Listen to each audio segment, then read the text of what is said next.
काही वर्षापासून पेन्शनधारकांसंदर्भात दिल्ली हायकोर्टामध्ये एक खटला चालू होता आणि या खटल्याचा रिझल्ट किंवा या खटल्याचा निर्णय आहे तो मागच्या काही दिवसापूर्वी आलेला आहे।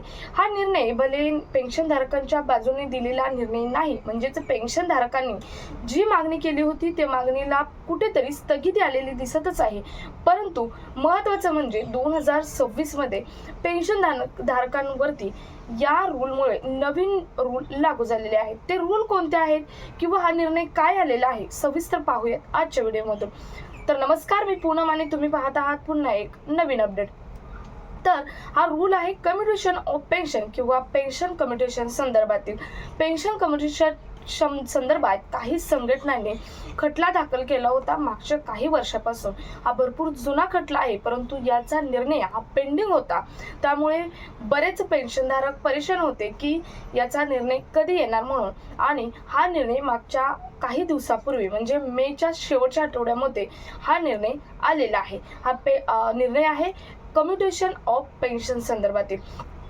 आता थोडक्यात आपण पाहूयात की कम्युटेशन ऑफ पेन्शन किंवा पेन्शन कम्युटेशन म्हणजे नेमकं काय असतं आणि त्यानंतर पुढचा निर्णय किंवा रूल्स पाहूयात। तर कम्युटेशन ऑफ पेन्शन म्हणजे जे निवृत्तीनंतर पेन्शनधारक असतात त्यांना रेग्युलर जे मासिक पेन्शन मिळते, महिन्याला जे पेन्शन मिळते त्यातील 40% भाग म्हणजेच 40% भाग हा एक रकमी म्हणजे लमसम अमाऊंटमध्ये त्यांना घेता येतो।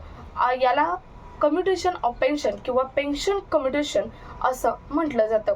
आता यानंतर पाहूयात नेमके 4 रूल कोणते लागू झालेले आहेत की जे कम्युटेशन ऑफ पेन्शन या खटल्यामुळे लागू झालेले रूल आहेत आणि त्यानंतर तो खटल्याचा निर्णय नेमका काय आला ते पाहूयात। पहिल्यांदा पाहूयात की हे 4 निर्णय कोणते आहेत। तर बघा, पहिलं म्हणजे तुम्ही जेव्हा निवृत्तीनंतर जेव्हा तुम्हाला कम्युटेशन ऑफ पेन्शन म्हणून तुम्हाला जेव्हा निवृत्तीनंतर मासिक पेन्शन येते, पेन्शनधारकांना मासिक पेन्शन येते आणि या पेन्शनचा काही भाग हा पेन्शनधारकांना लमसम अमाऊंटमध्ये म्हणजेच एक रकमी घेता येतो आणि ती अमाऊंट आहे 40%। आता ही अमाऊंट 40% घेतल्यानंतर त्याचा साईड इफेक्ट म्हणलं तरी चालेल असं होतो की ही अमाऊंट त्यांना नंतर जी त्यांची मासिक पेन्शन येते त्यामध्ये कमी होऊन अमाऊंट येते, म्हणजे कमी पेन्शन मिळते आणि ही जी तुम्ही अमाऊंट घेतलेली आहे ती अमाऊंट त्यामधून वजा केली जाते।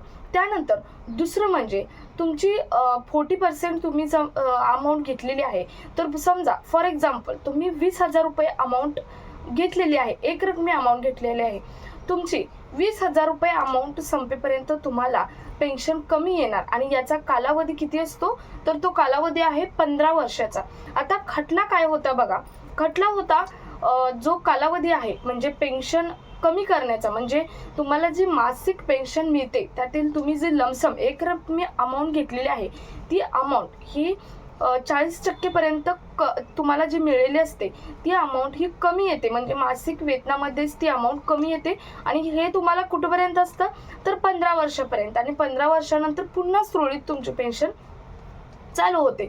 आता बऱ्याच संघटनांनी असा खटला दाखल केला होता की ही जी काळ आहे, हा जो पिरियड आहे तो कमी करा, म्हणजे 15 वर्षाचा जो पिरियड आहे तो कमी करा, कारण जे निवृत्ती वेतनधारकांचं वय असतं ते एकतर निवृत्ती म्हणजे 60 वर्षानंतर आणि त्याहून पुन्हा त्यांनी जर 40% कम्युटेशन ऑफ पेन्शनच्या नावाखाली लमसम जी रक्कम आहे ती घेतली तर पुढे 15 वर्ष म्हणजे ज्येष्ठ नागरिक वय हे असं इंडिपेंडेंट वय असतं आणि त्यामुळे पुढे 15 वर्ष ही खूप होतात। ही जे काळ आहे तो मोठा काळ आहे असं बऱ्याच संघटनांचं म्हणणं होतं आणि त्यांनी त्यासाठी खटला दाखल केला होता की ही 15 वर्षाचा जो निर्णय आहे, काळ आहे, तो कमी करून 10 ते 12 वर्ष करा असा खटला दाखल केला होता।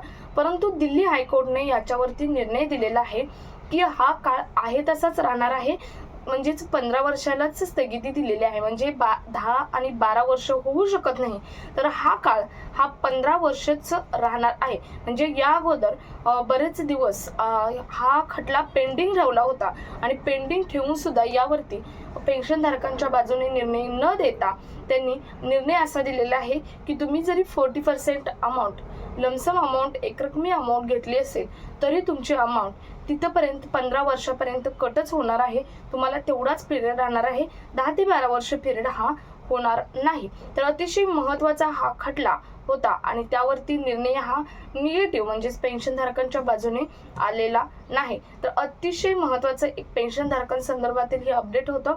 सो जास्तीत जास्त पेन्शनधारकांपर्यंत शेअर करा. त्याचबरोबर तुम्हाला काही डाऊट असेल तर कमेंटमध्ये जरूर विचारू शकता. भेटूयात पुढच्या एका नवीन अपडेट सोबत. तोपर्यंत धन्यवाद.